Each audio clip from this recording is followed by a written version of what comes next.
We've got Smokey and RJ, and we're ready for the parade. I even dressed up for this one. So let's get right to it. You're gonna love it. Today we start our parade with Raja, who owns Carmel.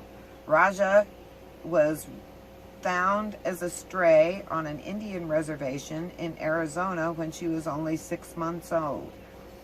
Her condition was very poor. She was skin and bones. But now she is 4 years old and living in Pennsylvania. She is also Carmel's PTSD dog. Not only does she help with that, Carmel has bad knees and Raja helps her get off the couch. Raja is a high-energy dog that loves playing with other dogs. Her preference is big dogs. She'd love RJ. Raja loves the snow. She is the perfect example of how a rescue dog actually rescues us. Next, we have this beautiful, huge yellow lab Tracker. A perfect name for a nomad dog, don't you think?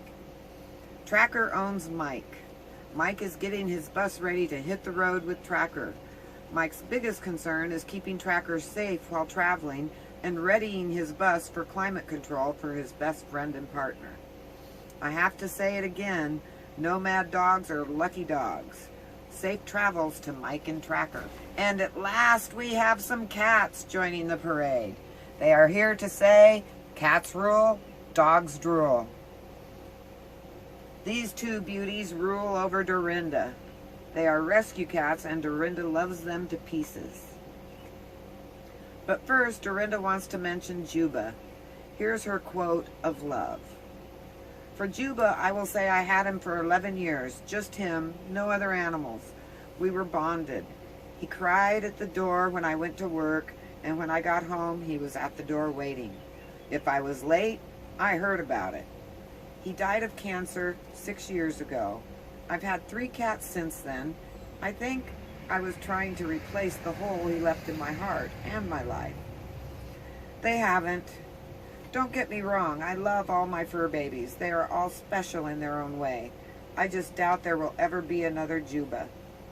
You're so right, Dorinda. We all have that special one that stands out and tweaks our heart just a little bit more. So let's move on. First we have Papyrus. He was named after a computer game by Dorinda's son. He was a healthy kitten rescued from a hoarding situation at 9 weeks old. He is laid back, calm, and super cuddly. His special talent is opening cupboard doors and closets. He is loved, spoiled, and very affectionate. Then we have Abigail. Abigail was not a healthy kitten. She was feral and the rescue vet wasn't sure she'd even survive. Well, she did survive. Her special talents are she fishes in the garbage can and tosses out the food she wants to try. And she pulls the covers over herself when she's in bed. She is feisty and will draw blood if she's not happy with you, though not as often as when we first got her. She is much more trusting and loving now and uses her claws much less. Thank goodness. Dorinda says she will always be her spirited girl. Yes, Abigail, I'm sure, says cats rule. Humans drool. Next we have Max and Chloe, 2 stunning English cream goldens. They own Cindy. Chloe's in the pool and Max is waiting his turn. These 2 siblings are from the same parents, Chloe being the older sister. They are turning 8 and 7 this year. They are classic water dogs with the golden sweet dispositions. They love going out on the pontoon with Cindy, but get out of their way as soon as the boat touches shore. They are in the lake. Cindy says 2 big dogs can be a lot, but she wouldn't trade them for anything. Quote, "Them's my babies." Next, we have Bear, who owns John. Her rescue story is told by John, and I'm quoting him. This is Bear. She's about 11 years old and is a used dog from the shelter. She is mostly Australian Shepherd mixed. She is super smart, very loyal, with stubby little legs and just a stub of a tail. When I saw her at the pound 3 years ago, she had just recently endured motherhood. She was the most pathetic dog I think I'd ever seen. They brought her in to me in a little room so I could check her out. She just cowered in the corner and wouldn't even take a treat. I was so touched, I decided right there to bring her home. She warmed up fairly fast and has become my constant companion and best friend. It warms my heart to see that little stub of a tail wag. She has to be with me or within eyesight at all times. I love her like a child. She's my best friend. Good dog bear. And now, closing out our parade is a pair of rescued adult Great Danes, Chloe and Leo. They own Tanya. Chloe is part Mastiff and weighs in at 222 pounds. Wow. Leo is 178 pounds, and they live in a fifth wheel on Truman Lake. They were rescued by Tanya, and here is their story told by Tanya. We got Leo in 2017 from a family that had him since he was a puppy. Come to find out, they had abused and neglected him badly. They gave him to us, but it took $700 to get him healthy again. His eyes, ears, and skin were badly infected. His ears felt like sandpaper. He was skin and bones. He had no muscle tone at all. Couldn't even wag his tail. He instantly fell in love with our female Kona. Kona passed away suddenly in 2020.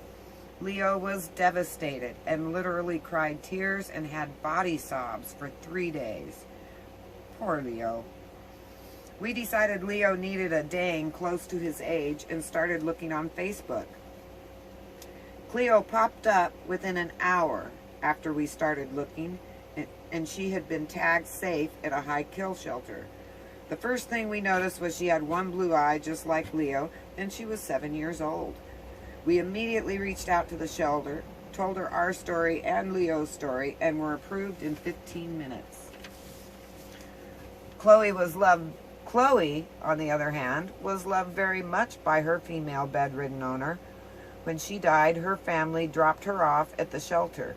They called her Big Dog and said she was too much responsibility. Crazy. I should add here that I had talked to Kona and asked her to guide us to the perfect companion for Leo. I believe she did, and it was meant to be. Chloe was so bloated and overweight when we got her.